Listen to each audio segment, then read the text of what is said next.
Seja bem-vindo a mais um estudo acerca dos evangelhos. Hoje a gente vai falar um pouco sobre o registro dos antepassados de Jesus. Há dois textos nos evangelhos, um em Mateus e o outro em Lucas, que vai relatar os antepassados de Jesus.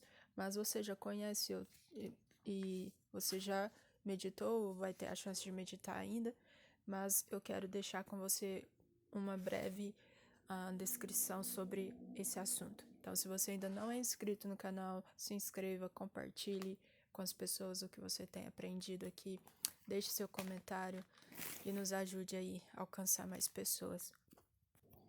Então, vamos lá. Mateus, do 1 ao 17, ele vai falar sobre a genealogia de Jesus, né? Só que se você perceber, vai ser de Jesus, né? Ele vai tratar desde Abraão até chegar em Jesus. Então, se você ainda não meditou, você medite. Você vai ver certinho. Então, olha isso. O 1, eu coloquei só o primeiro e o último para você entender aqui. Número 1, né? Versículo 1. Registro da genealogia de Jesus, filho de Davi, filho de Abraão. No 17. Assim, ao todo, houve 14 gerações, de Abraão até Davi, 14 de Davi até o exílio e 14 do exílio até Cristo. Então, Mateus vai relatar essa genealogia de Jesus. Mas olha só as observações que a gente vai fazer. Algumas observações para você. Cristo não é um nome. Cristo significa ungido, aquele que foi escolhido por Deus, né? Então, Jesus é o seu nome, mas Cristo é aquilo no qual Jesus nasceu para ser, né? Então, Jesus Cristo significa Jesus, o ungido de Deus. Então, temos aí, né? Como disse o texto, são 14 gerações, de Abraão até Davi, 14 de Davi até o exílio e 14 de exílio até Cristo. Então, temos aí uma linha em que podemos ver, né? Até chegar em Jesus. Então, eu te convido a meditar no texto para você ver certinho. E você consegue identificar as 14 gerações nos três âmbitos aí, né? E, por último, houve uma tentativa de frustrar a vontade de Deus, mas não obtiveram sucesso. Então, nessa genealogia, tantas coisas aconteceram, né? Desde a primeira até o exílio, até a volta do exílio, muitas coisas aconteceram aí. O segundo texto vai estar em Lucas 3, do verso 23 ao verso 28. Eu coloquei o primeiro e o último aqui para a gente falar a respeito. No 23, Jesus tinha cerca de 30 anos de idade quando começou seu ministério. Ele era, como se pensava, filho de José, filho de Eli. Se você vê na genealogia de Mateus, você vai encontrar Eli e José, né? Você vai ver essa descendência aí. E no 38, filho de Enós, filho de Sete, filho de Adão, filho de Deus. Então você vê certinho a descendência aí, né? Se você for analisar o texto de perto, comparar os dois, né? Mateus e Lucas. Algumas observações aí acerca desse texto de Lucas, né?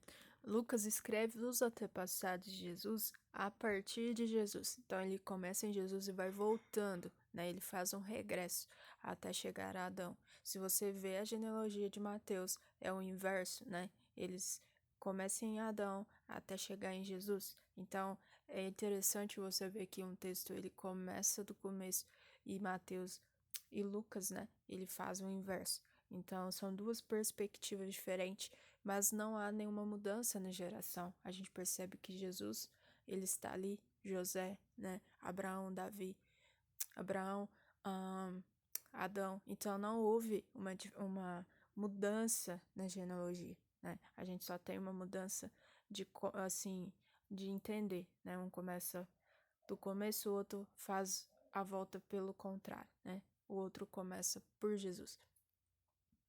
Mas a essência mesma, a base é a mesma.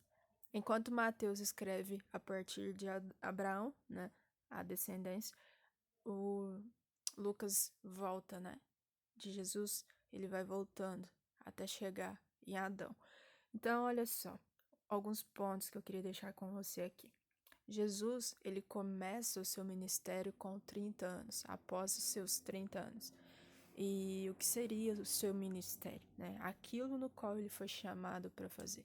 Então, observa que ele ficou aí 30 anos aguardando até que ele pudesse começar, né? Ele não ficou ansioso, ele não questionou a Deus. Ei, eu já tô com 15, eu já tô com 20, e por que ainda não aconteceu? Quando vai acontecer? Não. Ele aguardou, ele descansou em Deus, ele esperou, né? Então eu quero deixar 3 bases aí para você.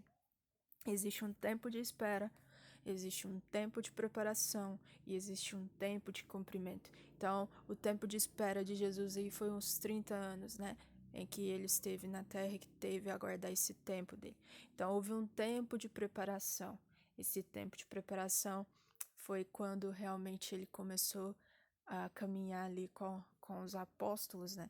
Ele estava preparando ali tudo para que realmente houvesse o cumprimento o sacrifício na cruz, né? Que foi o ponto central ali do começo. Então eu quero que você entenda isso. Existe um tempo de espera, existe um tempo de cumprimento, né? Existe o tempo em que você é preparado para fazer algo. Então, entenda que até Jesus ele passou por esses 3 tempos, né? Assim como Lucas e dentre outros aí, eles não escreveram o evangelho do nada. Existiu um tempo em que eles realmente estiveram aprendendo, que eles reteram algo e que eles realmente compartilharam isso.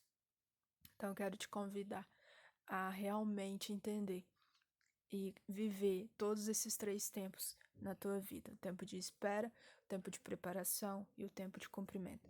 Então, se você se identificou com alguma coisa, eu te convido a deixar seu comentário, a compartilhar e nos ajude a que esse estudo, essa palavra possa chegar a mais pessoas. Eu conto com você. E que você viva esses 3 tempos de Deus na tua vida. Então, em tudo há uma essência, em tudo há um propósito. Que você possa viver o extraordinário de Deus. Que Deus continue abençoando a sua vida.